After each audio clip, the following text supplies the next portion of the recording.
Hey and welcome all. Myself Neetu Gupta from NLS Bangalore. I'm here to discuss with you legal terms and phrases which are very important. So let us start. First, see, it is only J. So what do you mean by the term? ये generally use होता है judges के लिए, abbreviation for judge. Is it clear? Then we have JD. What do you mean by JD? Juris Doctor. Juris Doctor. Is it clear? जिन्होंने who have received the law degree. Is it clear? Next jeopardy. PhD कर ली जिन्होंने, Juris Doctor हो गया. Jeopardy. Jeopardy means कि there is a danger of being charged with or convicted of a particular crime. अब एक बार अगर person equity हो गया, उस पर दोबारा चार्ज नहीं लग सकता उसी क्राइम के लिए. हाँ, अगर कोई मिस ट्रायल हो गया या हंग ज्यूरी है, मीन्स कि उनका डिसीजन रिव्यू करना है या कन्विक्शन को रिवर्स करना है, ठीक है, ऑन अपील पे, that is a different thing. तब डिफेंडेंट को पे दोबारा ट्राई किया जा सकता है. Otherwise no. कि एक बार ही जब पर्सन के ऊपर कोई चार्ज लग गया, उसके लिए कन्विक्ट हो गया, ही इज़ नो टू, या एक्विट हो गया, तो वो चार्ज नहीं होगा दोबारा. ठीक है, उस पर कोई वो चार्ज नहीं लगा. That is jeopardy. अब एक आपका होता है double jeopardy. Double jeopardy means for the same offence nobody can be charged again. Is it clear? Next, jobber. What do you mean by the jobber? जो कोई भी प्रोडक्ट्स है, कोई भी गुड्स है, वो बल्क में परचेज कर रहे हैं, ठीक है, और देन ही sells those products to the various retailers. जो मिडल मैन है जनरली वो इन टाइप से प्रोडक्ट से डील करता है, जैसे ऑटो पार्ट्स है, electrical, plumbing material, petroleum. Now, please don't consider jobber as a broker. Jobber is different from broker and agent. Broker का क्या काम होता है? वो अपने स्पेसिफिक क्लाइंट्स के लिए काम कर रहे हैं. Is it clear? पर जॉबर है वो अपने लिए काम कर रहे हैं. Next, joinder. जॉइंडर मीन्स कि काफ़ी लोग एक साथ जुड़े हुए हैं. तो लॉ में इसका मीनिंग क्या है? कि लॉ में अकॉर्डिंग एक केस को काफ़ी लोगों ने, ठीक है, जिनका इंटरेस्ट सेम है, वो इकट्ठे उन्होंने केस फाइल किया है. That is a joinder. Notice सबको दे दिया मीन्स जॉइंडर नोटिस दे दिया. Is it clear?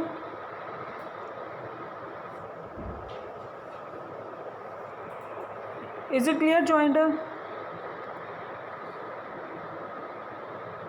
तो जॉइंडर ये बहुत ज़रूरी है अगर पार्टीज़ को फेयर रिजल्ट चाहिए.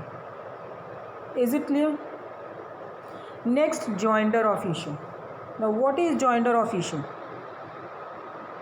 Joinder of issue means कि लॉ, जब आप लॉ सूट फाइल कर रहे हो, प्लेंटिफ्स ने जो भी अपने प्लेंट में लिखा है, एंड डिफेंडेंट जिसके अगेंस्ट सूट के फाइल किया है, वहाँ पे जो डिफेंडेंट डिनाई करता है जिन इश्यूज़ को, जिन फैक्ट्स को डिनाई करता है, that are the legal questions in dispute, जिसको हम कहते हैं कि वो इशू जॉइंट हो गए, they are the jointer of issues. Is it clear? Next, joint adventure. Joint adventure means कि जब दो या दो से ज़्यादा लोग मिलके कोई काम कर रहे हैं प्रॉफिट के लिए, कोई बिजनेस कर रहे हैं, that is a joint adventure. और नॉट ओनली बिजनेस के रिगार्डिंग, आप कह सकते हैं कि कोई कुछ भी काम कर रहे हैं, even you are going on a trip, दो या दो से ज़्यादा लोग मिलके ट्रिप पे जा रहे हैं. इट इज़ नॉट नेसेसरी कि वो प्रॉफिट के लिए वो काम कर रहे हैं. और एग्जांपल ले लो आप, बल्क में आपको कोई, हम ये कह देते हैं कि बल्क में थोड़ा सा चीप मिलेगी, गुड्स चीप मिल रहे हैं, तो आप क्या कर रहे हो, तीन चार जने मिलके वो चीज़ें ख़रीद रहे हो. That is a joint adventure. Is it clear? So it is not necessary कि आप जो कर रहे हो काम वो प्रॉफिट के लिए होगा. Joint and several. Joint and several means कि अगर आप जॉइंटली कोई काम कर रहे हो तो लाइबल भी जॉइंटली होगे.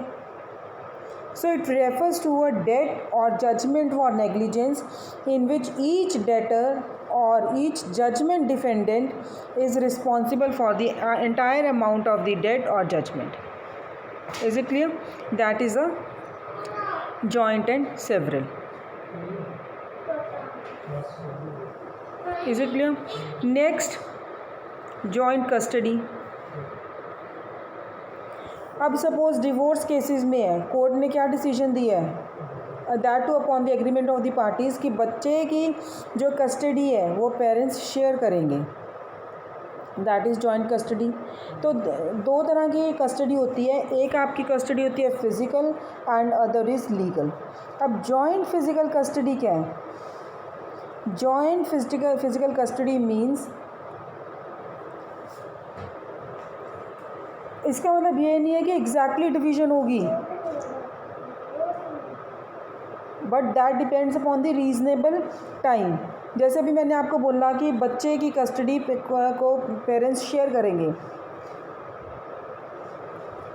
तो उसका मतलब है कुछ टाइम तक बच्चा एक पेरेंट्स के पास रहेगा और कुछ टाइम तक दूसरे के पास. Is it clear? Now joint legal custody means कि दोनों पेरेंट्स अपने बच्चे के लिए कोई डिसीजन ले सकते हैं, चाहे वो मेडिकल ट्रीटमेंट की कहाँ से कराना है, एक दूसरे से वहाँ पे कंसल्ट करेंगे. और अगर इन केस किसी पेरेंट्स की डेथ हो गई है या डिसेबल हो गया वो parent, then the custody of the child will go to the other parent. Is it clear? Clear हो गया अब आपको ये joint custody. Next is joint enterprise. दो या दो से ज़्यादा लोग मिलके कोई काम कर रहे हैं प्रॉफिट के लिए, जैसे कोई बिजनेस है, कोई पार्टनरशिप है, ठीक है, अंडर इक्वली मैनेज कर रहे हैं, इक्वली उन्होंने इन्वेस्ट किया है, that is a joint venture. Is it clear? Next joint liability. वही है, दो या दो से ज़्यादा लोग रिस्पॉन्सिबल हैं. कोई 3 लोगों ने मिलके कोई मनी बोरो किए थे, तो who is responsible to pay? All the persons are possible. ठीक है, तो जो क्रेडिटर है वहाँ पे क्रेडिटर किसी को भी लाइबल ठहरा सकता है. ठीक है, वो कह सकता है कि तुम मेरा पैसा वापस करो, लेकिन वो जिससे वो लाइबल है he will claim from the others. Is it clear? That is joint liability. Now joint powers agreement. Joint powers agreement means there is a contract between a city, between a country और a special district, जिसमें वो city या country या district या agree करते हैं to perform the services. ठीक है, अपनी सर्विसेज वो किसको लेंड करेंगे? स्पेशल डिस्ट्रिक्ट या फिर और गवर्नमेंट एंटिटी को. That is joint powers agreement. Next joint tenancy. Joint tenancy means it is regarding the ownership of real property. उसमें क्या होता है कि हर एक party he owns an undivided interest in the real property. दोनों के पास है राइट होती है उस प्रॉपर्टी को यूज़ करना है, राइट ऑफ सर्वाइवरशिप. सो अगर एक जॉइंट टेनेंट की डेथ हो जाए तो दूसरे के पास टाइटल पहुंच जाएगा. या वो किस तरह से होएगा? By the recording of an affidavit of the death of joint tenant. That is a joint tenancy. Next is joint tort feasors. ना इसमें क्या है कि जब दो या दो से ज़्यादा लोगों की नेग्लिजेंस की वजह से कुछ एक्सीडेंट अकर हुआ या दूसरे पार्टी को हार्म पहुंचा है, तो किसके कौन उस बंदे को डैमेज, उसकी डैमेज को कौन कंपनसेट करेगा? वो सारे के सारे पर्सन्स कॉम्पनसेट करेंगे. Is it clear? तो उसमें क्या है, काफ़ी केसेस में जॉइंट टॉर्ट फीजर्स के इट डजंट सी कि किसकी कितनी नेग्लिजेंस है, सारे इक्वल ही लाइबल होते हैं. Next joint venture. ये हम ऑलरेडी डिस्कस पहले भी आ चुका है कि अगर हम दो या दो से ज़्यादा लोग प्रॉफिट के लिए कोई बिजनेस कैरी कर रहे हैं, कोई प्रॉपर्टी की लीज़ कर रहे हैं, कोई इम्प्रूवमेंट्स कर रहे हैं, सेल कर रहे हैं, whatever they are doing, that is a joint venture, partnership है। नेक्स्ट, जज। What do you mean by the term जज? जो कोर्ट का प्रिजाइडिंग ऑफिसर है, यू कैन से, क्या उसकी अथॉरिटी है, क्या रिस्पॉन्सिबिलिटी है, क्या है, उसका काम क्या होता है जज का? केसेस को देखना, उनके सामने जो केसेस आ गए उनको ट्राई करना, लीगल रूलिंग्स देनी है। Is it clear? रिजल्ट देना, डिसीजन देना। नेक्स्ट, जज एडवोकेट। सो जज एडवोकेट कौन होते हैं? He is a barrister who advises a court martial on points of law and sum up the case. He is a judge advocate. Is it clear? क्या role क्या है इनका? ये लीगल ड्यूटीज़ परफॉर्म करते हैं जब वो सर्व कर रहे हैं आर्म्ड फोर्सेस में। They provide their legal services to their branch of the armed forces. Legal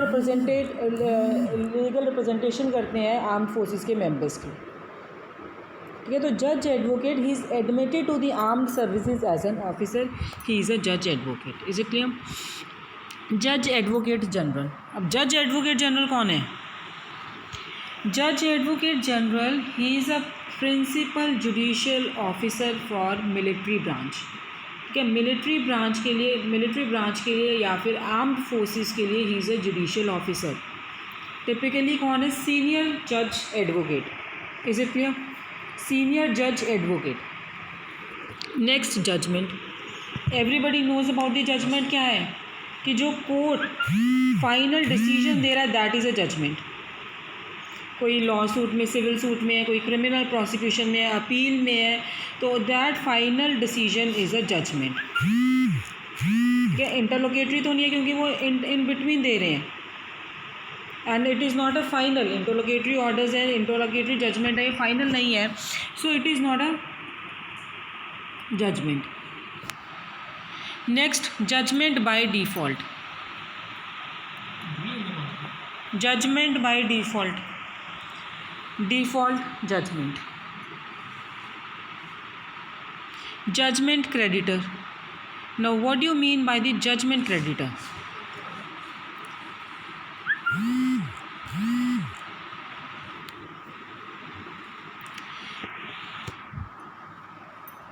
judgement creditor वो पर्सन है जिसका लॉ सूट में, जिसके फेवर में डिसीजन दिया गया, he is a judgment creditor.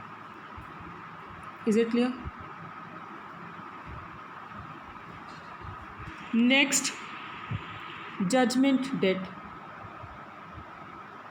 Judgement debt means कि जो केस में जजमेंट क्रेडिटर को जो अवार्ड मिल रहा है, ठीक है, जो विनिंग पार्टी है, जिसके फेवर में डिसीजन दिया गया, जो अमाउंट ऑफ मनी दूसरी पार्टी ने जजमेंट क्रेडिटर को पे करना है, that is a judgment debt. Judgment debtor, जिसके अगेंस्ट केस फाइल, जिसके अगेंस्ट डिसीजन दिया गया, that he is a judgment debtor.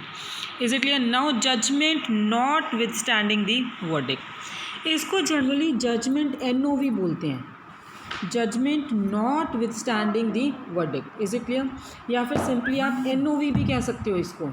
तो अब इसमें क्या है कि ज्यूरी है वो ट्रायल जज के ऑर्डर को रिवर्स कर देते हैं, उनके वर्डिक्ट को रिवर्स कर रही है। किस बेसिस पे? कि कोई इस वर्डिक्ट को देने के लिए कोई फैक्चुअल बेसिस ही नहीं था, it was contrary to law, that is. तो जज है, then it enters into a different verdict as a matter of law. Is it clear? That is judgment notwithstanding the verdict. Next है judicial. It refers to a जज, court और court system, fair. Next, judicial discretion. Judicial discretion means कि जज की power है, he can make the decisions किन्हीं भी matters पे विदाउट कंसिडरिंग प्रेसिडेंट्स और without strict rules established by the laws. अगर आप हायर कोर्ट में अपील करते हो, they will accept your appeal, confirm, और ये ज़रूरी नहीं कि वो उसमें रिवर्स ही करेंगे, वो अगर ट्रायल कोर्ट के डिसीजन को कन्फर्म भी कर सकते हैं। Is it clear? He can confirm the order of the trial court. So this was the topic of judicial discretion. In the next topic, we are going to take up with more legal terms and phrases.